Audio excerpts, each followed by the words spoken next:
नमस्ते। मैं doctor Lata Agarwal, associate professor, SPC government college Ajmer.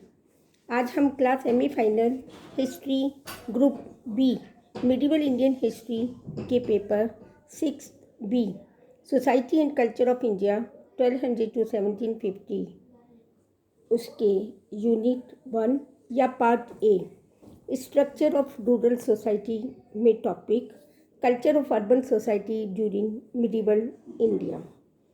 बच्चों, मैं आपसे शुरू से ही एक बात बताती आ रही हूँ कि मध्यकालीन भारत दो भागों में विभक्त था, एक सल्तनत काल और दूसरा मुगल काल। सल्तनत काल जिस समय अफगानों का शासन था 1192 में तराइन युद्ध के बाद मोहम्मद गौरी तुर्क की ओर रवाना हो जाता है और उसके बाद 1206 में कुतुबुद्दीन ऐबक उसके सेनापति यहाँ पर सल्तनत साम्राज्य की स्थापना करते हैं या स्वयं को सुल्तान घोषित करते हैं।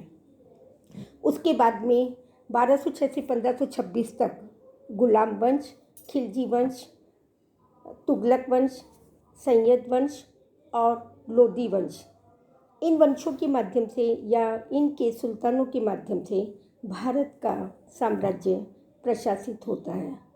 ऑलमोस्ट देखा जाए तो ये उत्तरी भारत में अपनी सर्वोच्चता या अपनी प्रभुसत्ता स्थापित कर सके थे। अप्रैल 1526 में जहीरुद्दीन मोहम्मद बाबर, जो कि मुगल वंश से संबंधित था, उसने अपनी तलवार के बल पर या युद्ध के माध्यम से पानीपत के मैदान में प्रथम युद्ध में इब्राहिम लोदी को पराजित कर मुगल सत्ता स्थापित करता है। हालांकि मुगल सत्ता अपनी सर्वोच्चता के रूप में या अपनी परम सत्ता के रूप में औरंगजेब तक चलती रही और 1707 में औरंगजेब की मृत्यु के बाद उसके अयोग्य उत्तराधिकारी के कारण मराठा शक्तिशाली हुई और उसने धीरे धीरे दक्षिण और उत्तरी भारत पर एकाधिकार करने का प्रयास किया। इन बिटवीन 1757 में हम देखते हैं कि जो यूरोपियन कंपनियां थी जो व्यापार के लिए यहाँ पे आई थी, for example Portuguese, Dutch, Francis, British, उनमें इन सभी के अतिरिक्त फ्रांसीसी को हराकर ब्रिटिश साम्राज्य स्थापित हुआ था 1757।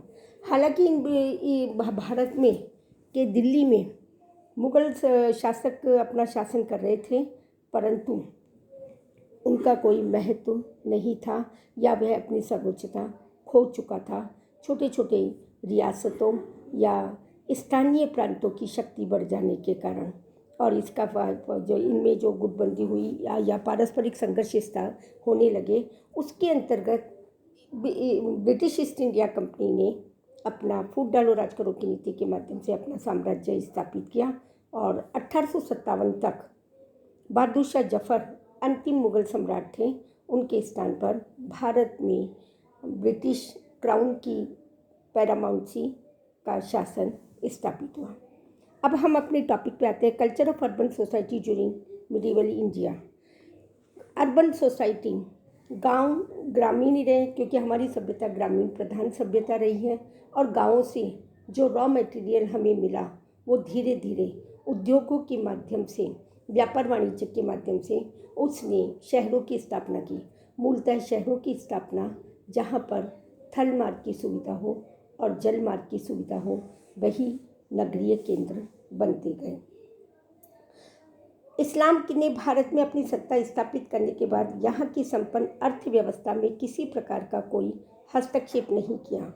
फलस्वरूप मुगलकालीन भारत यहाँ का परंपरागत अर्थव्यवस्था प्रचलित रही। सिंचाई के लिए नहरें बहुत कम थी, खेती वर्षा पर निर्भर थी और वर्षा के अभाव में जनजीवन संतृप्त हो जाता था। वो चीज़ आज भी देखते हैं वैज्ञानिक युग के समय में भी कि यदि वर्षा नहीं हो तो हमें जो खेती के लिए और जो पेय पर जल की आवश्यकता होती है शहरों में, उसकी अनुपलब्धता की कमी हो जाती है। ग्रामवासियों की आवश्यकताएं गाँव में ही पूर्ण हो जाती है। प्रत्येक व्यक्ति का एक नियत कार्य होता है और उस प्रकार वह अपना जीवन यापन कर लेता है। इसी प्रकार हम देखते हैं कि नगर जो आबादी की जनसंख्या या उसके घनत्व के आधार पर नगरों का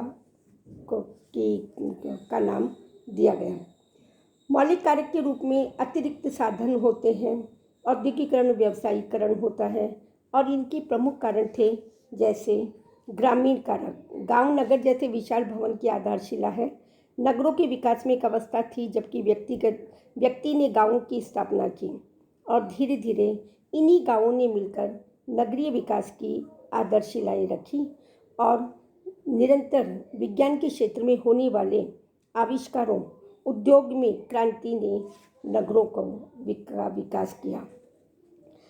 जिस प्रकार नगरों के विकास के लिए ग्रामीण कारक उत्तरदायी हैं, उसी प्रकार नगरीय विकास के लिए नगरों ने भी योगदान दिया, अर्थात आबादी का बढ़ना। जहाँ पर व्यक्ति को 2 समय की रोटी का जीवन निर्वाह करने का साधन प्राप्त हुआ, वह वहीं पर बस गया और नगरों में कल कारखाने या व्यापार वाणिज्य ने इनको जो मजदूर प्राप्त होने लगे या धीरे धीरे जो मध्यम वर्ग आया, उसने इस नगरों को विस्तार दिया। सुरक्षा की भावना के कारण भी नगरों का विकास हो सका। नागरिक क्षेत्र में स्वास्थ्य और सुरक्षा के कारण भी जीवन में वृद्धि होने लगी।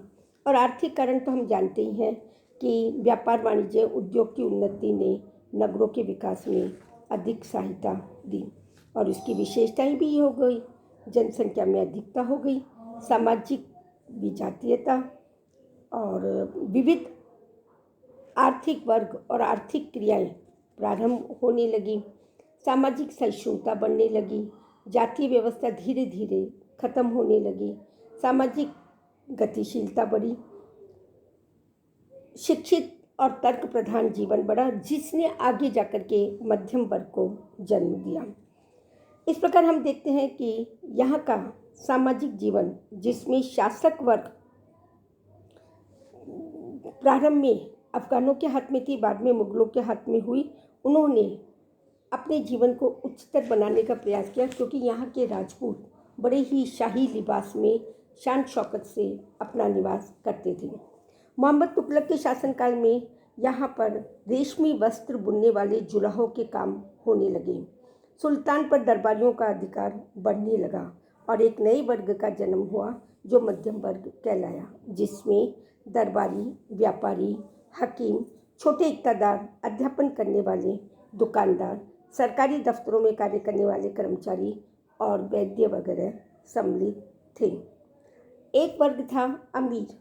इस काल में अमीरों के निवास कई स्थानों के उनके पास कमरे होते थे, बैठक होती थी, ऊंची हवेलियां होती थी और हर प्रकार की उन्हें आराम की सुविधा दी जाती थी और खान पान में मदिरा सेवन करना और रहन सहन में उच्च किस्म के या जरी वाले या चमकीले भड़कीले वस्त्र धारण करना वहाँ थी। अर्बन सोसाइटी में स्त्रियों की स्थिति ज़्यादा खराब थी, किंतु अपितु समाज में एक पत्नी, पुत्री, माँ तथा बहन के रूप में पिता के संरक्षण उनकी दशा पुरुषों के समान गुलाम नहीं थी। वह बेटी के रूप में अपने पिता के संरक्षण में तथा पत्नी के रूप में अपने पति के संरक्षण में और विधवा के रूप में अपने पुत्र की देखभाल में रहती थी।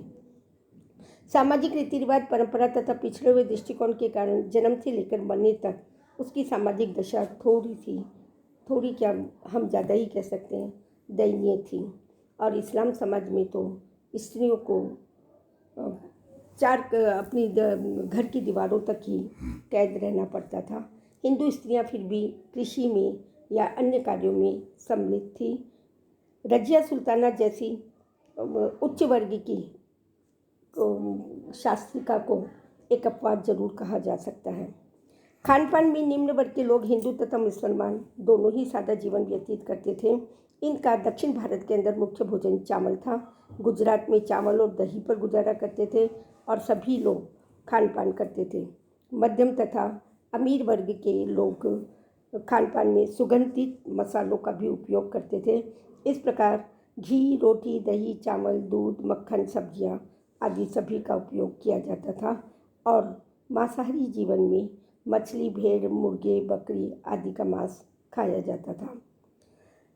एक और यदि हम देखते हैं तो संयुक्त परिवार व्यवस्था जिस प्रकार ग्रामीण क्षेत्र में थी उसी प्रकार नगरों में भी विकसित थी और संयुक्त परिवार के कारण यहाँ पर इनके मकानों का आकार भी बढ़ता गया।